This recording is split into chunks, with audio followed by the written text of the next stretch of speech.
Today we are going to discuss reproductive health, chapter 4, class 12th biology, part 1. So what is reproductive health?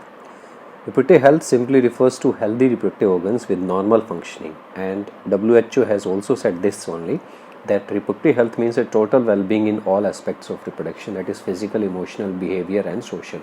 So this is the definition of health also, which you have studied in the class 9th. Now what are the different methods through which you can be healthy, reproductively healthy? First thing is better awareness about sex related matters. So the students and the growing teens should be aware about the different sexually related matters. There should be increased number of medically assisted deliveries and better postnatal care leading to the decreased maternal and infant mortality rates. So this should also be there, that there should be increased number of medically assisted deliveries. That means the most delivery should be done in the hospitals or under the care, and after the delivery also the newborn and the mother care should be done so that the mortality rate decreases. Increased number of couples with small families, so the people should be motivated to have a small family. Detection and cure of the STDs, sexually transmitted disease, knowledge should be given to the peoples, and early detection and cure should be done. Overall increased medical facility for all sex related problems should be there. Next is, what are the different sexually transmitted disease? So these are also known as venereal disease, which are commonly known as sexually transmitted disease, are infectious disease transmitted through sexual contact, and it is also referred by the name reproductive tract infection, RTI. The different disease which you have to remember is AIDS, gonorrhea, syphilis, genital herpes, RATS, chlamydosis, hepatitis are the common one. There is a chart in which you can see the different sexually transmitted disease and their causative agent. Some techniques are also there, but generally the disease name and causative agent is important, which is generally asked, like the gonorrhea, syphilis, genital herpes, AIDS, genital warts, chlamydosis. These are more important. Trichomoniasis also. So you can study the different causative agents of these STD and the techniques which are used for the detection of all these diseases. Next is the birth control. There are various contraceptive methods which are available to control the birth.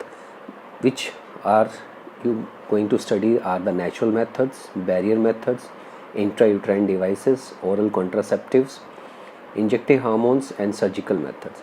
So the first one is natural method.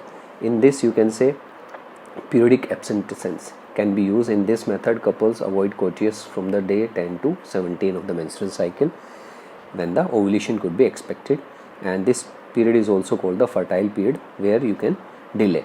Withdrawal or coitus interruption. In this method, male partner withdraws the penis from the vagina just before ejaculation to avoid insemination.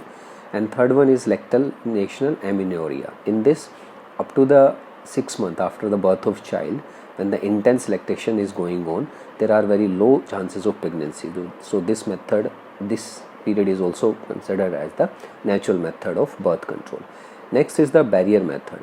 You all know that the best barrier method is the condoms, the barrier which are made of thin rubber latex sheath to cover the penis or vagina in case of male and female.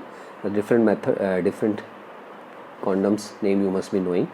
Another is diaphragm. It is also membrane or cervical caps and volutes made up of rubber which are inserted in the female reproductive tract to cover the cervix during the coitus to prevent conception by blocking the entry of sperm. So the most important is intrauterine devices.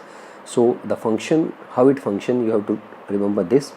It is inserted by the doctor in the uterus through the vagina, which increases the phagocytosis of sperms within the uteruses.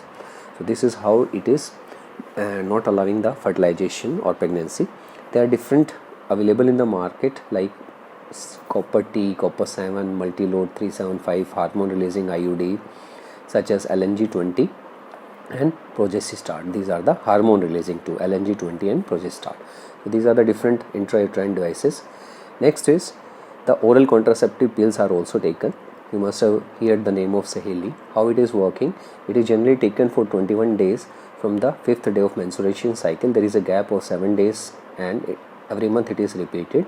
So this hormone pills prevent the ovulation and implantation by inhibiting the secretion of FSH and LSH in pituitary glands. So this is the important part which you have to remember.